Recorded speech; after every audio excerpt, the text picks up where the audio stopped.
नमस्कार प्यारे साथियों, आपका बहुत बहुत स्वागत करती हूँ आपके अपने चैनल किरण स्टडी पॉइंट में।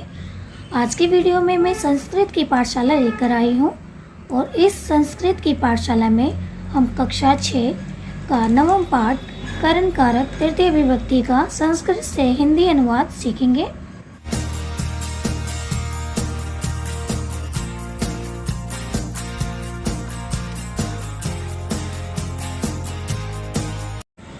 नवम पाठ करण कारक तृतीय विभक्ति।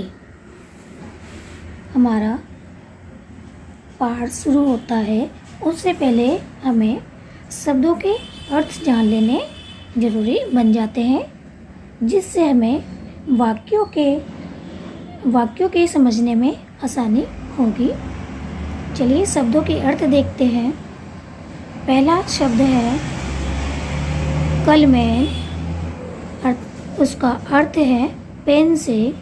आगे है लेखम, लेख को। ईशम, भगवान को। नमा, नमस्कार करना। तीव्रम, तेज। पादे, पैरों से। सह, साथ। राधा से, राधा के साथ। नृत्य, नाचना। आपनम, बाजार। मुखेन, मुख से। नेत्राभ्याम, दो आँखों से। दृश्य, पश्य, देखना। कर्णाभ्याम, दो कानों से। शरणोति, सुनता या सुनती है। नासिकया, नाक से। जिघ्रति, सूंघता या सूंघती है। हस्तेन, हाथ से। तो हमने शब्दों के अर्थ जाने, अब हमें वाक्यों को समझने में थोड़ी आसानी हो जाएगी। पहला वाक्य हमारा है लड़की के लिए लगाया गया है श। बालिका लिखती, यानी कि इसका जो अर्थ होता है वह बालिका लिखती है। आगे है श किम लिखती।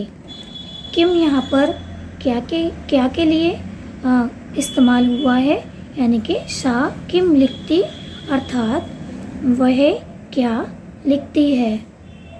श लेखम लिखती अर्थात वह लेख लिखती है। आगे है सा केन लिखती, वह किससे लिखती है। केन अर्थात किससे, वह किससे लिखती है। सा कलमेन लिखती, वह कलम से लिखती है। आगे है संज्ञा, यहाँ पे विसर्ग लगाए हैं तो हमें इसका उच्चारण करना है। संज्ञा यानी कि जैसे हमें अतः लिखा होता है तो हम उसका उच्चारण करते हैं। अतः लिखा हुआ तो हम इसका उच्चारण कैसे करते हैं, अतः। तो हमारा ये जो दो बिंदु लगे हैं ये हमारे विसर्ग कहलाते हैं। तो इसी प्रकार से हमें संज्ञा का उच्चारण करना है। संज्ञा ईशम नमती। ईशम जैसा कि हमने पढ़ा था, ईशम यानी कि भगवान को या फिर ईश्वर को।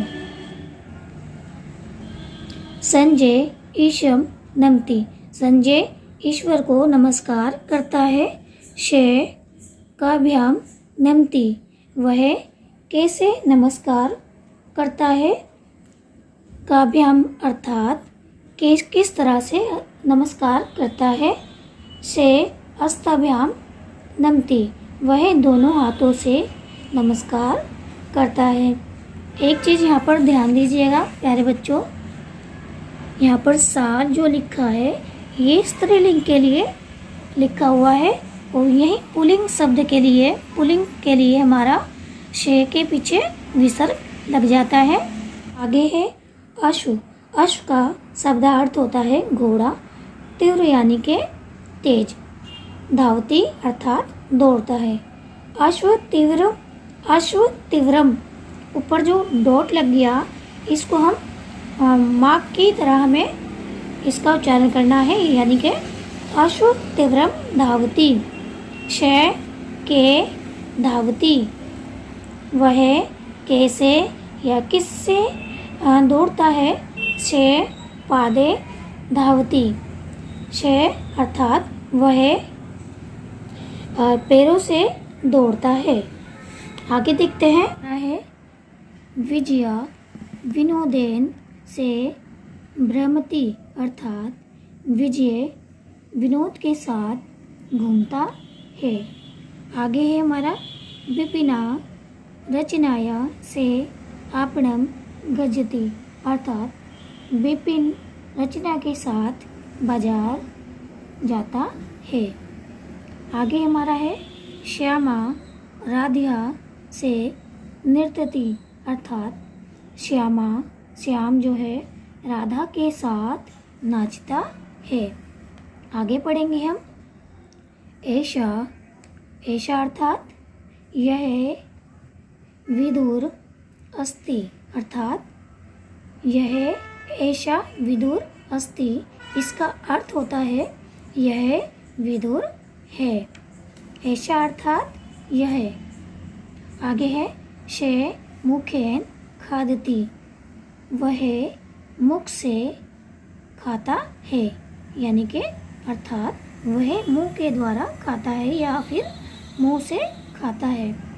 से नेत्राभ्याम पश्यति शे नेत्राभ्याम पश्यति अर्थात वह आँखों से देखता है। पश्यति अर्थात देखता है। आगे है हमारा है शे कर्णाभ्याम कथा शृणोति अर्थात वह कानों से कथा सुनता है। शे नासिकाया पुष्पाणि जिघ्रति अर्थात वह नाक से नासिकाया अर्थात नाक से फूल को सूंघता है। आगे है से हस्तेन लिखती हस्ताभ्याम चे नमती अर्थात वह हाथों से लिखता है और हाथों से नमस्कार करता है। आगे है से पादाभ्याम चलती धावती चे अर्थात वह पादाभ्याम अर्थात पैरों से चलता है और दौड़ता है। प्यारे बच्चों और प्यारे साथियों, आज हमने कक्षा 6 नवम पाठ करण कारक तृतीय विभक्ति का संस्कृत से हिंदी अनुवाद किया और हमने साथ में शब्दार्थ को भी जाना। इसी तरह संस्कृत से जुड़ी और भी वीडियो प्राप्त करने के लिए आपको हमारे चैनल को सब्सक्राइब करके बेल आइकन को प्रेस कर देना है, ताकि आने वाली वीडियो की नोटिफिकेशन आप तक आसानी से पहुंचती रहे। और प्यारे साथियों, यदि वीडियो पसंद आई होगी तो साथ में लाइक भी कर दीजिएगा। चलिए फिर मिलते हैं नेक्स्ट वीडियो में।